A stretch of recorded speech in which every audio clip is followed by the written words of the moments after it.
My boyfriend's crashing at his old bandmate's loft tonight. Figure it out.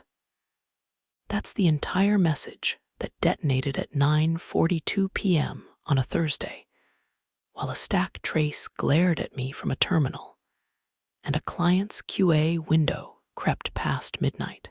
I stared at it long enough to feel my pulse slow down, like my biology had decided to become a metronome for the absurd. Then typed a single reply. Understood.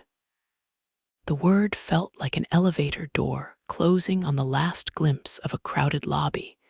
Impersonal, indifferent, permanent. Emery and I had been together for 19 months, cohabitating for the last 7 in my industrial corner unit. Wall-length bookshelves, rough concrete floors, 2 enormous casement windows that made winter bearable and summer relentless. He curated pop-ups for an arts nonprofit that largely existed to serve board members' egos and their collectors' wine cellars. His contributions to the loft were aesthetic entropy and 3 monthly reminders that his stipend had been delayed.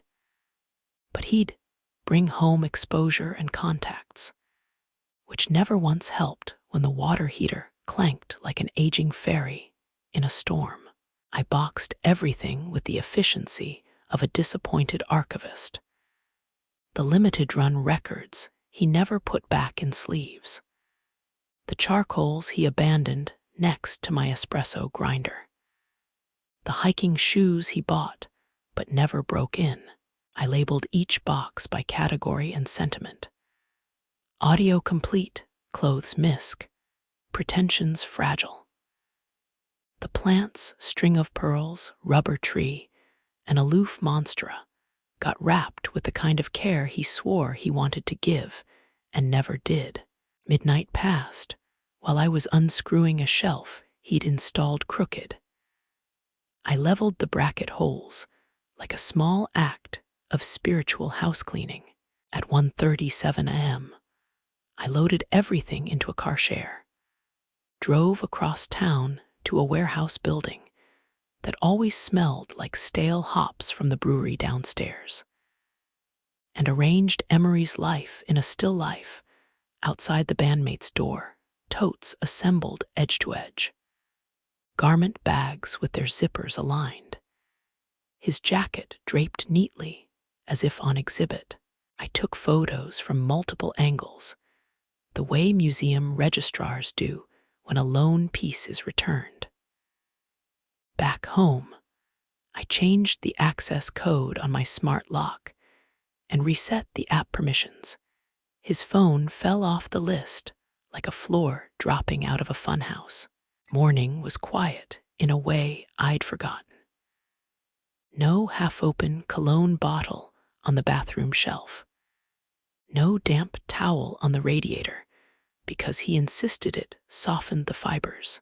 I brewed coffee, walked past the empty space where his keyboard used to sit unplayed like a decorative boast, and listened to nothing.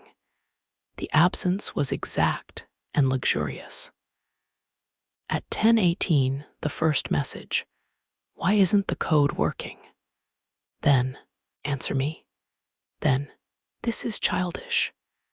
Then longer ones that tried on tones like coats in a mirror, aggrieved, sarcastic, drenched in nostalgia, weaponized vulnerability. I let voicemail collect his dramaturgy until lunch, then sent a single text. Your belongings are with Mason. You chose where you wanted to be. Friday at noon, someone pounded the door, a percussive announcement that brought the building's thin hallway into sharp resonance. Emery's mother stood there in a blazer like a courtroom's idea of maternal concern, and next to her, a man who had a briefcase and an expression that apologized for everything except the job that made him necessary. Miss Bat, she said, you have exactly 1 hour to restore access and return my son's property, or will pursue wrongful eviction. I was ready with a folder. Utility bills, lease in my name, a statement documenting that Emery paid no rent or utilities, and a summary of guest policies from the building's resident portal. Emery had no lease, no formal sublet, no rent receipts. He had a toothbrush and an expectation. The attorney read quietly, lips moving slightly like he was confirming that words still meant what they always had. "Your documentation is in order," he said, while she went red in the elegant, expensive way that makes rage look like a dermatology ad. "This is a misunderstanding," she said, which is how people label a bruise they don't want photographed. They left, trailed by their own impatience. And an hour later, my phone began to ring with friends sending links to an Instagram story in which Emery faced a street lamp like it was a confessional and insisted I'd gone full controlling, thrown him out without notice, and locked him out to teach a lesson. By evening, the narrative was fraying. Mason's girlfriend posted a short clip, neatly stacked boxes outside their loft door, time-stamped, captioned with a politeness edged like a scalpel. "He arrived with everything and demanded keys. We declined. Please stop lying about being locked in the stairwell by your ex. You were never inside." Comments tilted. The mood changed. The narrative's chorus line forgot its steps. Saturday, Emery deleted most of the posts. A screenshot bramble already existed in group chats, where empathy goes to sharpen its knives. Sunday morning, my building's manager forwarded an email filed by a concerned acquaintance, reporting I might be in a dissociative state and unsafe, and requesting a welfare check for the good of the community. The officers were professional and brisk. They commented on the neat rows of labeled boxes along my bookshelf, not Emery's, but mine, because order calms bad weather. "You seem fine," one said, and I thought how low the bar is for seeming fine when compared to the production value of panic. The harassment stopped pretending to be a misunderstanding around Tuesday, the way a storm stops pretending to be weather and just becomes a record. He materialized at the co-working lobby where my team rents desks on deadline weeks, staring at his phone the way people look at a map they can't read, then lingering by the elevator, then slipping out when the building manager approached. That night, he was on the curb outside my gym during my usual hour, a silhouette in the glow of a retail sign, like devotion had fused with loitering. The next day, he pivoted to the coffee shop where I take client calls on Thursdays, slid into the seat next to me and said, 5 minutes, the least convincing petition in modern usage.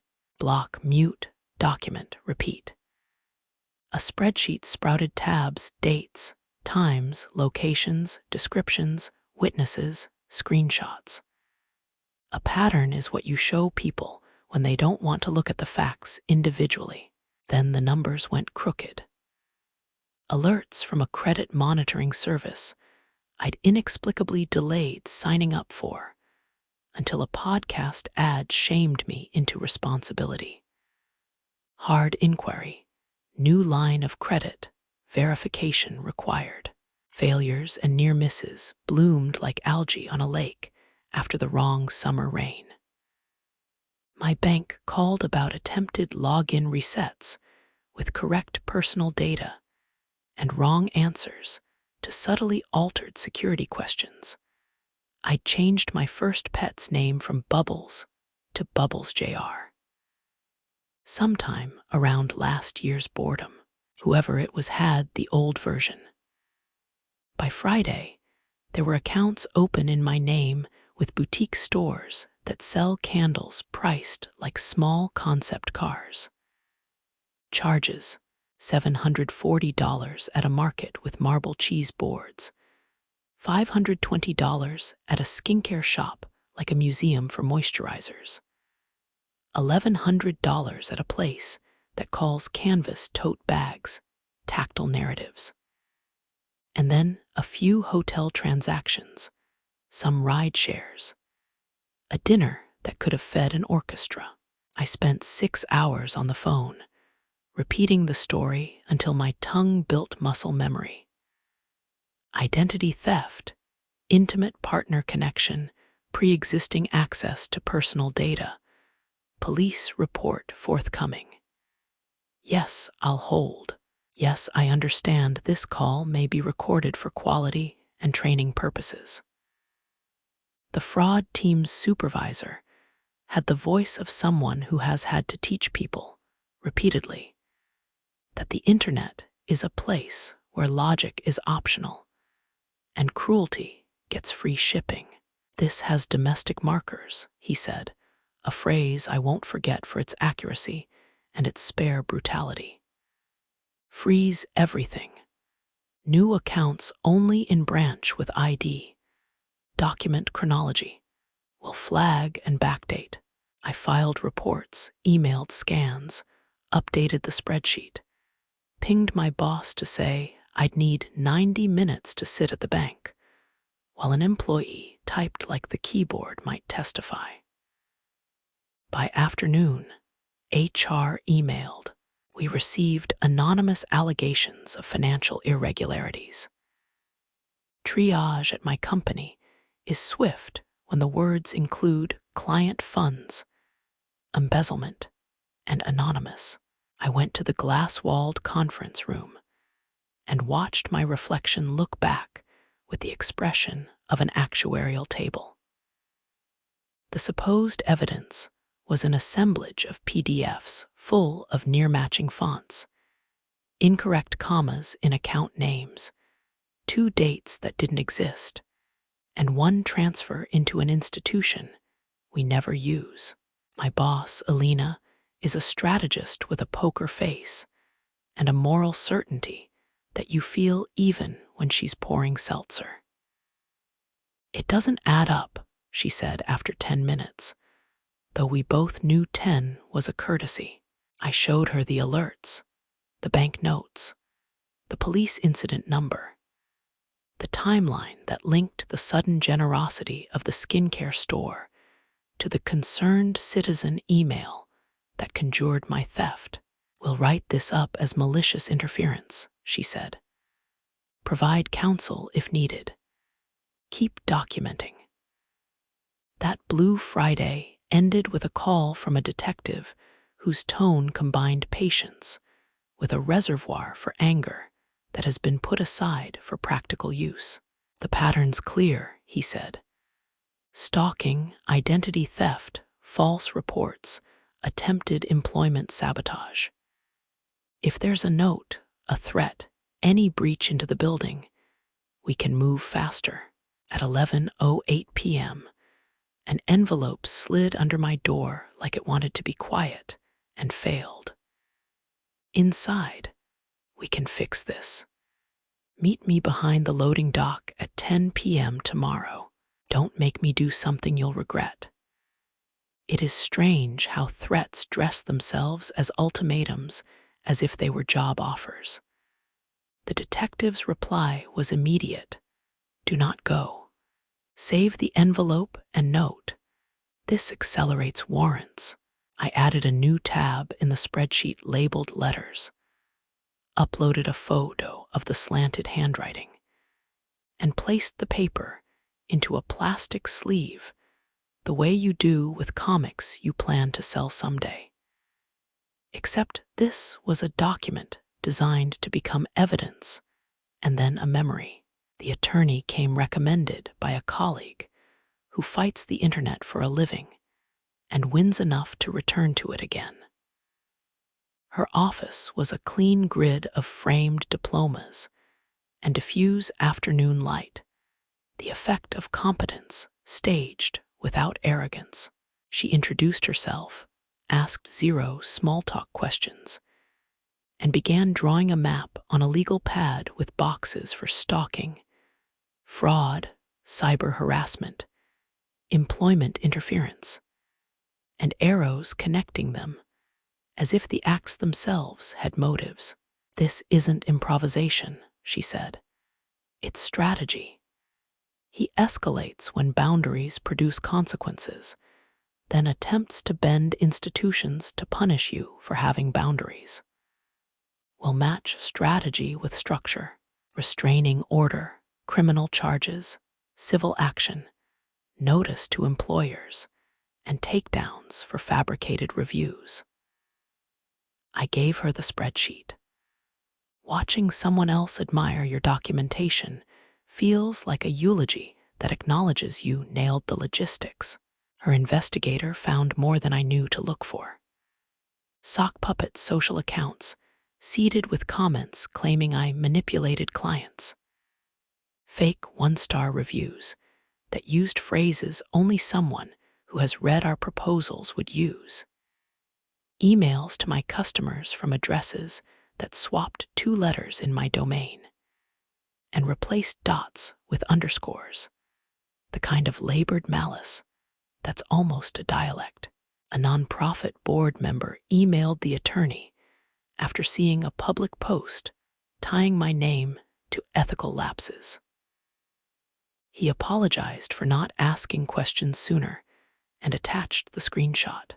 Meanwhile, the art nonprofit where Emery curated everything, but his hours called me not habit, but fallout. The director left a voicemail that tried to apologize without saying anything that would need to be repeated later in a courtroom.